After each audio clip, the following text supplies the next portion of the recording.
This is what my 1997 Chevy half-ton looks like right now. She's all in pieces. I'll give you a little bit of an update on what's going on here. It's been a while. So I'm here at 7 in the morning on Saturday. Gonna continue working on my truck. Coffee, breakfast in the morning here.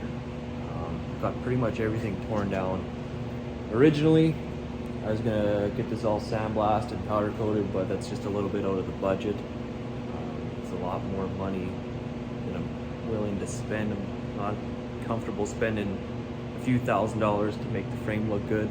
So what I ended up thinking I'm gonna do is just go out, get it sandblasted, and then I'm gonna use some industrial coatings. Valspar makes some really nice epoxy and also single stage paint. And I'm just gonna paint it myself, brush in all the cracks, because that's where you're really gonna have to get some epoxy after it's been cleaned up and sandblasted. But yeah, today is just another day chipping away at it. Everything's off. I built a stand here for the cab to sit on, so it sits exactly where the mounts are. The cab is completely stripped. I'm doing new rockers, new cab corners. I got new doors. See those doors there? Got tailgate. All the other parts are sitting in the truck, but all the body panels I got are from Arizona. Anybody knows anything about Arizona? They don't salt the roads like they do up here in Saskatoon, and they don't have snow, they don't have winter, so everything is always mint and rust free.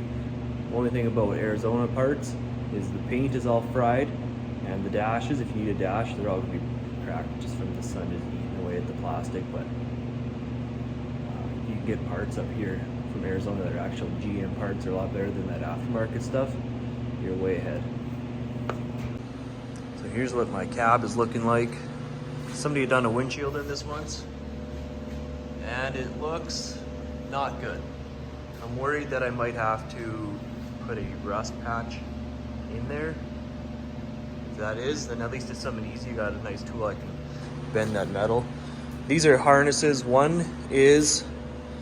That one's out of my LS, because I'm putting a 6-liter in here with the 4L80 and a stage 2 cam from BTR Racing. This is the harness out of the truck originally. Got my rockers right there.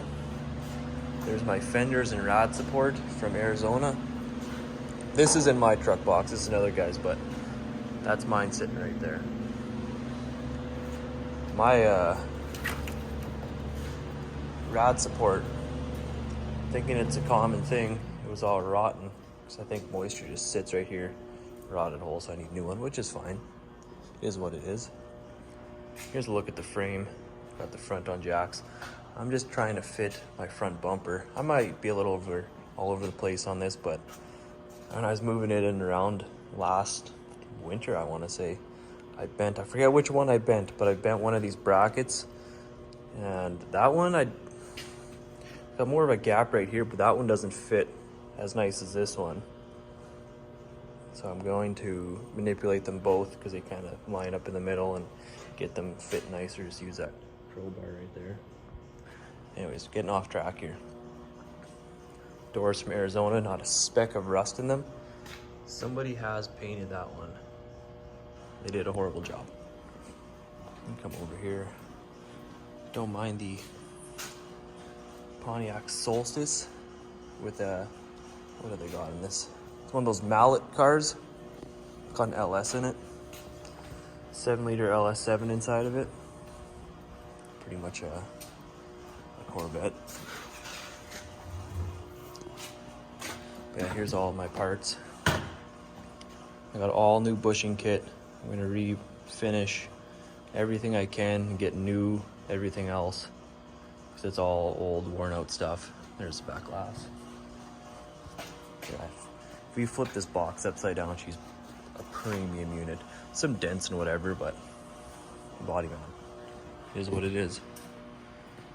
But today's agenda, I got the torch out.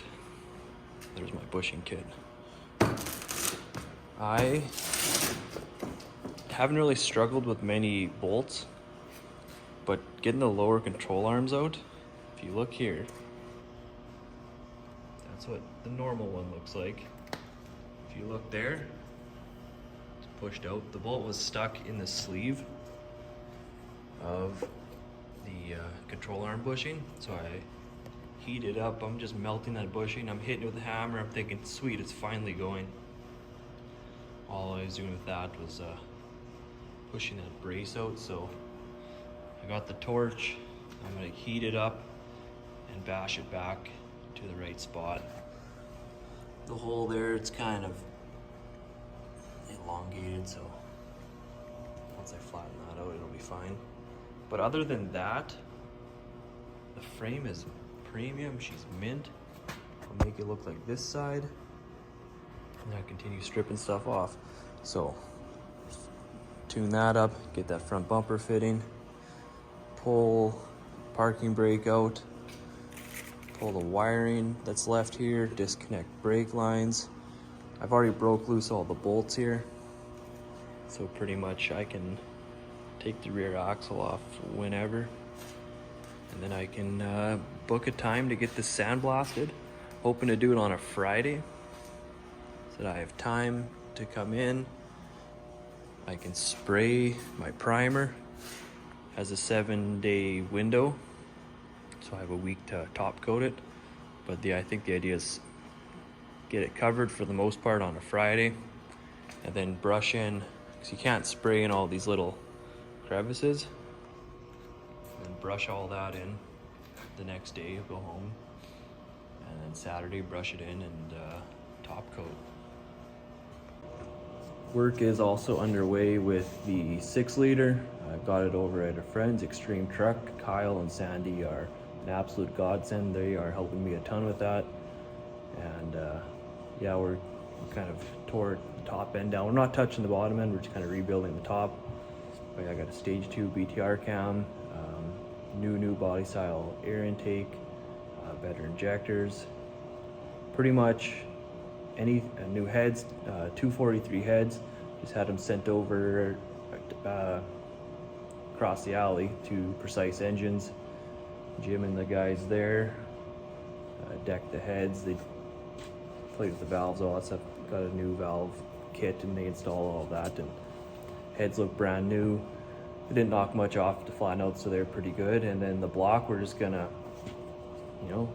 this nice straight block with some, thinking 120 grit to level off the engine block itself and put the heads on, and it should be good. Opening up the engine, everything looked good, so I'm happy about that. Mileage unknown, because the donor truck had a mouse in it and it ate some wires and it killed all the power to the dash. Should I have fixed it before I pulled it? Probably if I want to know the mileage, but I honestly don't really care, because I'm rebuilding except for the bottom end anyway, so to me it's pretty much 0-kilometer engine at this point. But yeah, I drove that truck for a week with a permit on it when I got it, and ran and drove great. Transmission shifted nice. Everything about it is as good as it's ever gonna get. But talking with Extreme Truck there, Kyle and Sandy, they did the same. I'm actually copying their engine build because they have an El Camino that they did a 6-liter on. So I figured I'll just copy what they're doing, and they copied Richard Holdner here on YouTube, and makes about 500 horse at the wheel or so. And I mean, at the crank, then about 400 or so at the wheel, apparently, but that'll be plenty of power.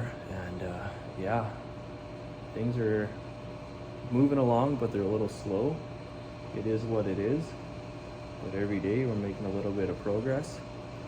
And nice thing about this build, let me flip this around.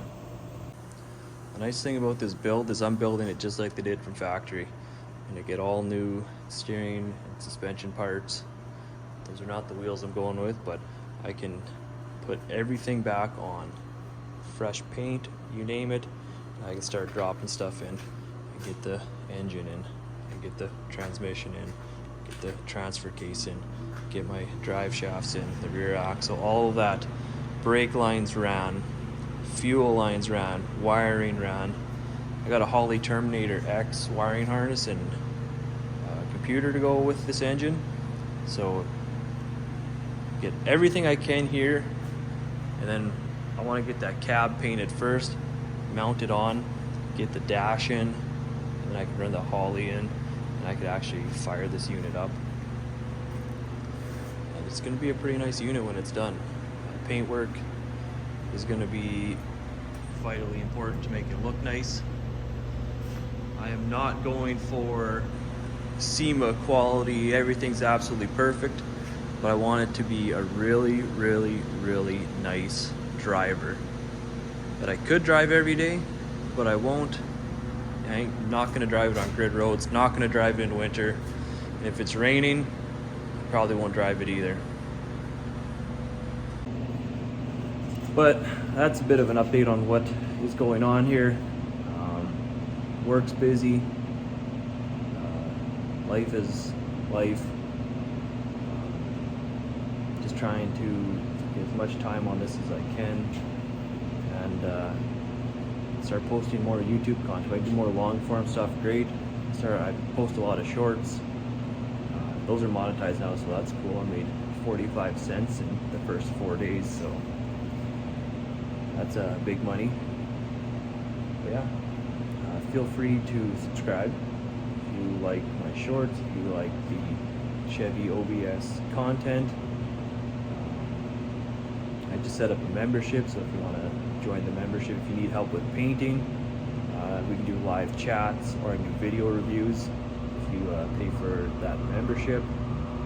I also just have, if you like me, you know, here's $1 kind of thing. I figured why not put it on there, what's the harm in that? But the big thing is I'm hoping to help more people with the video reviews or the live chats on a job where I can actually go and FaceTime somebody and they're like, hey, how do I spray this silver, not make it look so, you know, terrible? And I just kind of walk them through my process of it, or see what they're doing and go, what you're doing is good, but try this instead of that.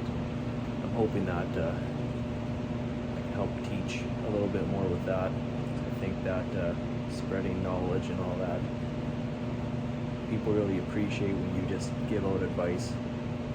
And I like doing it too, it's fun. I like when people ask me questions. I get asked questions all over the world now, on Instagram, on TikTok, all that. And yeah, it's way different than you'll see in like Guatemala and that. I get messages from you name it, where we have access to everything we can imagine, any kind of product, sandpaper, body filler, paint, where in some of these other countries they mystery paint, mystery body filler, but they try and do their best and yeah, try and help guys out, even just with simple techniques as much as possible. But you know, there's an update.